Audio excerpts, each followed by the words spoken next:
What's up, people? Mr. B again.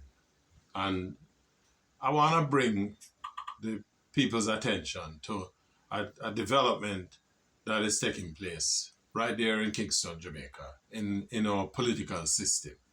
Yesterday, the Prime Minister announced at a press conference that there will be two by-elections held in Jamaica um, somewhere around the 24th of November. I think the 6th of November is slated as nomination day, which is just about a week from today.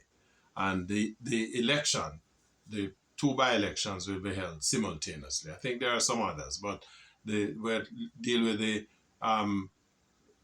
two parliamentary seats. One is to replace Clark, who has stepped away from his substantive job as not only MP, but as the Minister of Finance. And the other one is for Dalrymple-Phillibert seat. Now,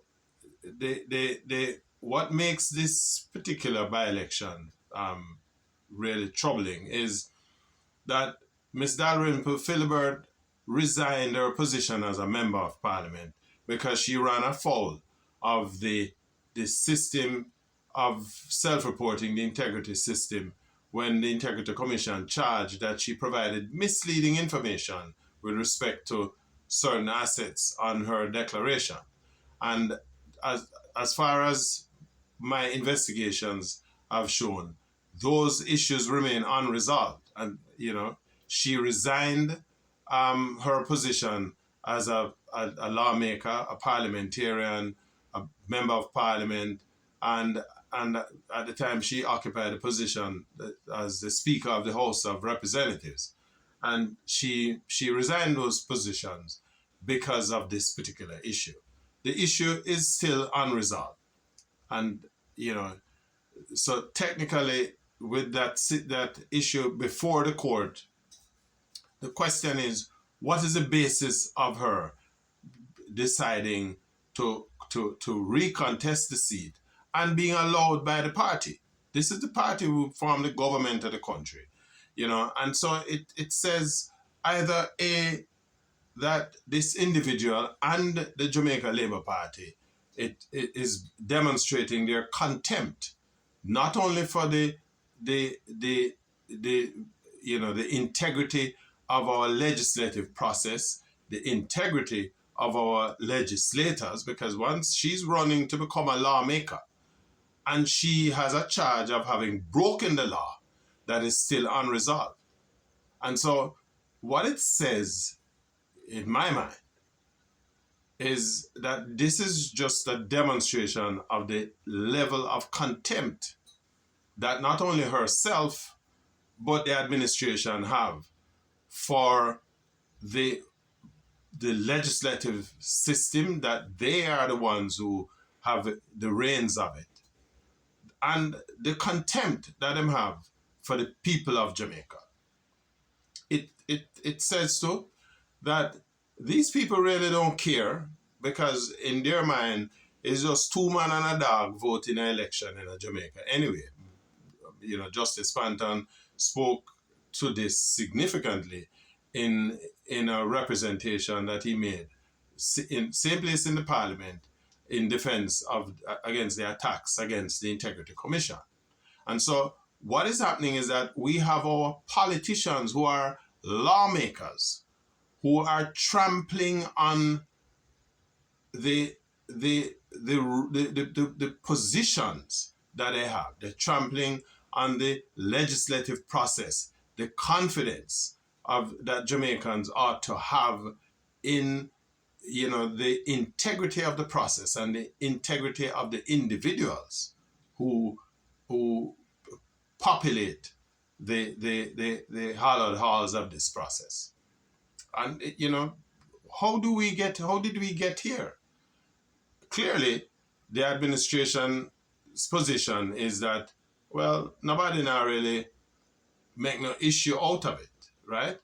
I am curious as to what the other side, the opposition, how them going to deal with that, because you should be able to go to court and block this, this from happening. we're not saying they mustn't have a by-election, but she cannot be the candidate for the seat.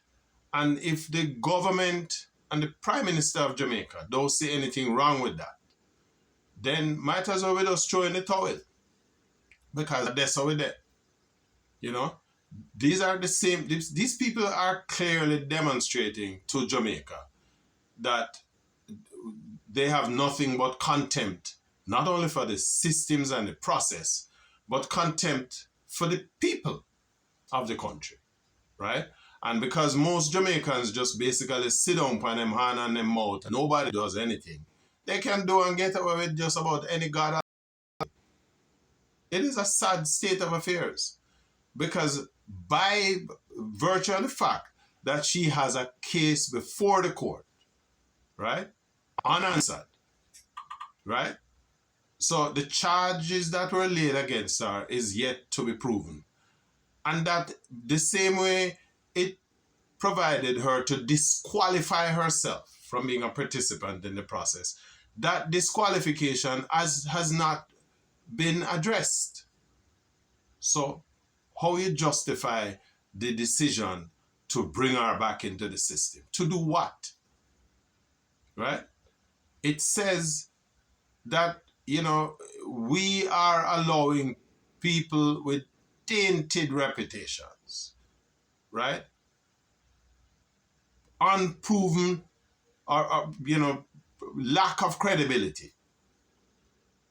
And these are the people we are allowing to make laws. And they are free to do it because essentially this behavior is saying, although we made these laws, I am not bounded by the law. No wonder we have this criminal culture in Jamaica, because by the same token, the people them out the street who are criminal, them not see. If in a parliament criminal dead, then what's the use? Right? And the PNP is not any better. Because me personally believe that you two have the two drug charges against him, albeit that he served his time. Him shouldn't be allowed to run for no member of parliament for no constitution, not even for clean the toilet in the place. Because him is a convicted drug dealer, right?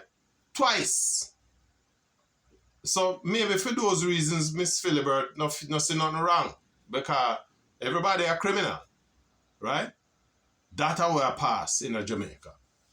And it's a sad state of affairs. You know, maybe me too old for, you know, and my old-fashioned ways am gone out with time. But as far as I'm concerned, we have to stand up for some principles, you know. And I am just gutted by the barefaced nature with which these people just essentially feel them can do and get away with just about anything. This woman, she resigned because she committed an offense, and the charges laid against her are yet to be answered. So why do you believe that you should be able to come back in? Oh, because the people them say we must go run again. The fact is that you committed an infraction, and you have not yet paid for it, right? And if you're convicted, you shouldn't be serving another thing anyway, because you have demonstrated that you have no respect for the very law that you helped to create. Tell me what you think, what we're meeting. You know, let me get you guys' feedback. You know, am I being unreasonable or unfair? Let me know. You know, but me personally would I like to see you guys' feedback in the comment section. If you like the video, hit the like button, and you know, subscribe to the channel if you not do it yet. Make we have these exchanges, more of these exchanges from time to time, right? So let me hear your comment. And again, if you like the video, hit the like button and share it. You know, tell your friend that. But let me get your feedback. Respect.